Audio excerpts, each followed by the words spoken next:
In the kingdom of Valtakunta, a few miles from Dorpstad, lies Mount Hora, whose peak is so high it's shrouded by clouds.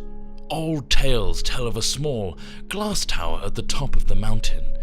In this tower lives the Stargazer, an old wizard who can harness the power of the stars to peer into the future, perform powerful magic, and even grant wishes.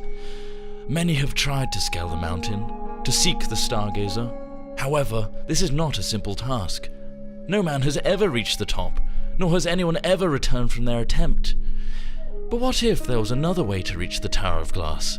What if, hypothetically speaking, there was a secret passage through the mountain that would lead to the tower? Would you, as an all-powerful but rather introvert wizard, want everyone to know about this secret shortcut? Of course not. You keep its location secret. But just in case, you write it down on a small piece of paper in case you get lost. Then, you accidentally use said piece of paper as a bookmark for your book that you got from a local library, which, upon returning it, gets shipped overseas and ends up in the hands of a young woman. Peggy Berrien was born and raised in the small village of Mura on Insel Island. Her father, an unusually small giant, was a blacksmith who earned fame across the Isle for using his fists instead of a smithing hammer. Her mother, an unusually large halfling, was a renowned leather worker who created top-quality equipment from the hides of wild, ferocious animals she wrestled daily. Even though Peggy did inherit her parents' remarkable strength, she was more interested in science, alchemy in particular. Peggy didn't have many friends as a child, except for a battle axe she got from her father for her 5th birthday. Peggy and her battle axe were inseparable. She even gave it a name: Sword.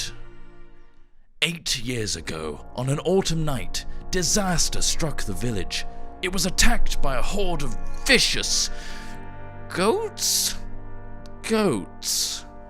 They came out of nowhere, hundreds and hundreds of goats, ramming fences, eating carpets, and bleating fiercely, all with a cold, vacant stare in their eyes. Peggy and her parents managed to drive the savage herd out of the village after a night of punching, wrestling, and kicking until the bellowing stopped. While the damage to the village wasn't even close to critical, the people of Mura forever held a grudge against any animal of the bovid variety. During puberty, Peggy developed an interest in necromancy. Her parents weren't really keen on her daughter bringing Mr. Twinkles back to life 3 times a month, but were convinced it was just a phase she was going through. Peggy became an apprentice of a local alchemist, Erlen. One day, Erlen asked Peggy to fetch a book from a library, which he had ordered a few months ago. When she opened the book, a small piece of paper fell out, containing the whereabouts of the Tower of Glass, home of the fabled Stargazer. This is it, she thought. This will definitely complete my life's goal. The Stargazer, he can bring Sword to life.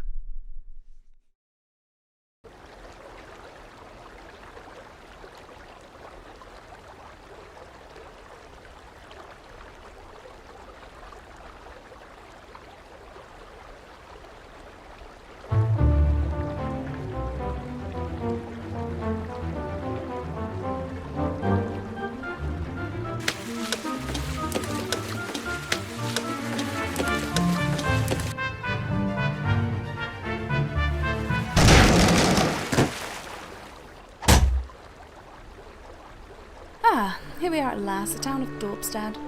It's a little smaller than I... Oh look, Sword, it's Mount Hora. Wow, look at the size of it. Looks like it's going to be a tough trip. Let's buy some supplies from the market square.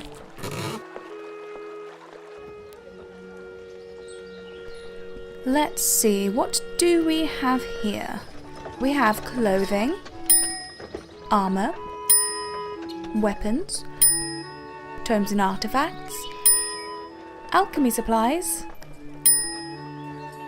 that guy, and travel accessories. Now, I don't know what we're going to find once we're inside, so I'd better prepare for anything. I only have 12 gold pieces, so my choices are limited. Or perhaps there are other ways to get what I need?